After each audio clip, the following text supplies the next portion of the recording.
John Harper's Insight by Dick Purcell. This story appeared in Imagination Stories of Science and Fantasy, October of 1956.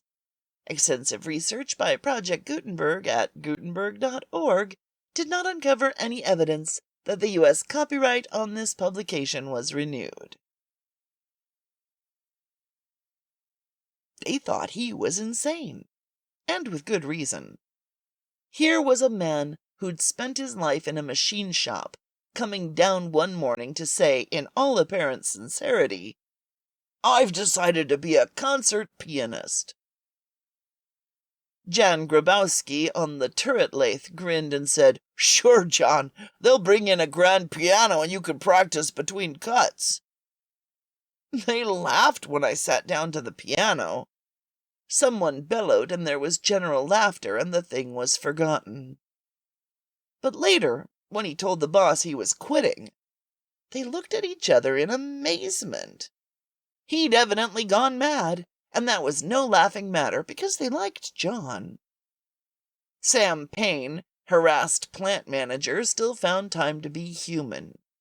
When he discovered John was serious, he sat down and gave him half an hour, figuring he could find the quirk and straighten the man out. As they went to his office, he swiftly classified his employee. John Harper, 33 years old, introverted, intelligent over and above his job. Harper seemed to be without ambition, though, and Sam wondered about this, but had never had time to talk with him much. After the half hour was up, Payne sighed and let him go. Obviously, the concert pianist gag was a cover-up for something else, some fancied wrong, perhaps plain restlessness. Alone, Payne went back over the conversation, intrigued by John Harper's strange determination. "This talk about being a concert pianist is a gag, of course, isn't it, John?" "No, Mr. Payne."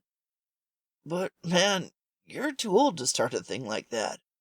You never in your life studied music, did you?" "No, sir." "Then let me tell you, first, in a thing like that, you've got to have talent. Have you got talent?" "I don't know." It had seemed ridiculous, seriously pinpointing things that should have been obvious. "Well, let's say you have, just for argument's sake. All right, talent has to be caught early and nourished, like a seed. Get what I mean? A man can't start at your age and get any place in a game the experts started in at 8 or 9 as children." "You may be right, Mr. Payne, but maybe that doesn't apply to me. Maybe it does, of course, but I've got to find out." Sam Payne gave up. He told John Harper his job would be waiting when he wanted it again, even gave him an extra week's pay.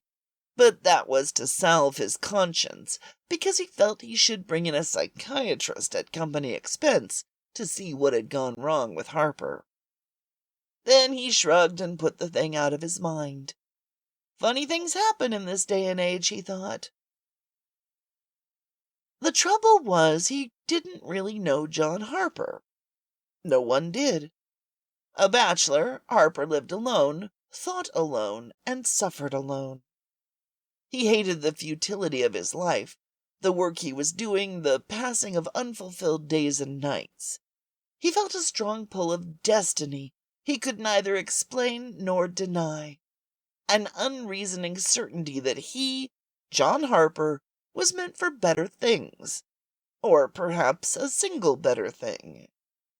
He lived with this certainty while the unfulfilled days and nights piled up, until the misery became a pain and possibly demanded some sort of recognition by its very existence. At any rate, the morning of the day he quit his job, he had just awakened to the old familiar dread of the day ahead, a dread almost akin to a physical sickness. He was sure he did not go back to sleep, but he clearly saw, on the floor within range of his eyes, a television set. The picture was bright and clear. A famous newscaster with the smile known from coast to coast and the rat-tat voice that was his trademark. He was beginning his broadcast with the standard opening line. "And now, folks, what's been going on in the world? John Harper, the great concert pianist, the man who brought long-hair music into the home, the man loved by millions, will—" The voice and the image vanished. Then the set faded, and John Harper lay tense in the bed in his shoddy little room. But a different John Harper now. In an instant he became a dedicated man, knowing he had been building up to this moment for years. This was the incident Sam Payne did not know of, nor did anyone except John Harper himself. He had a little money saved up, a few $100s, and he went straight to a music school. His difficulty was that he could not camouflage his ambition, or rather his intent, and after stating exactly what he proposed to do, he was turned down by 5 reputable maestros in a row.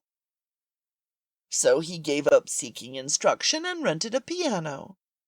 He was fortunately situated in that his room lay at the back of the resident hotel where he lived, and the walls were as thick as the building was old and shoddy-looking.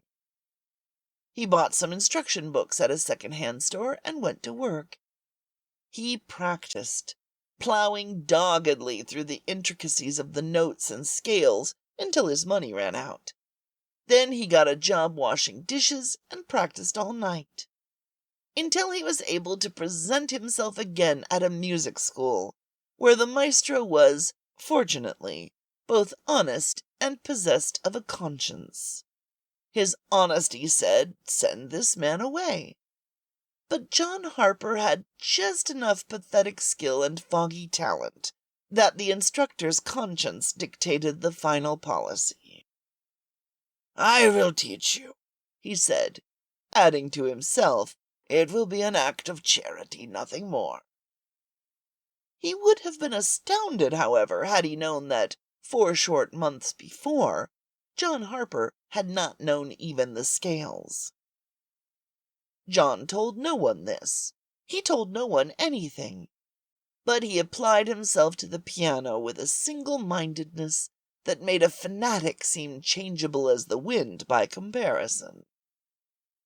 And soon Professor Heinrich, he of the conscience, was confronted with something that he could not understand.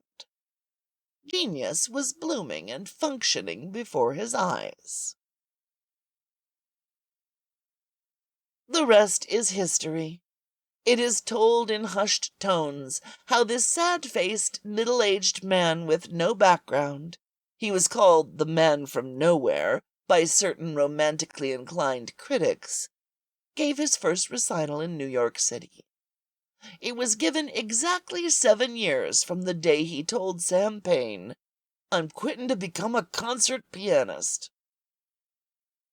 The television networks found him quickly, and he rocketed to fame by giving classical music an interpretation that made it understood and loved by millions. It was said that John Harper gave more musical pleasure to the world in his brief 2-year career than had any other genius in a natural span. But of course the 7 years had taken their toll.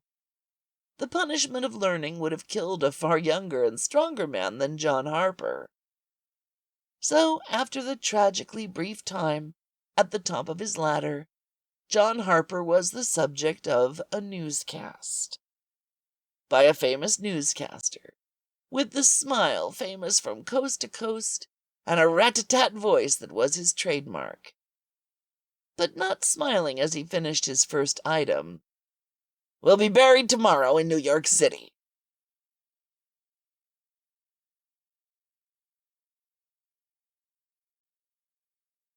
The end.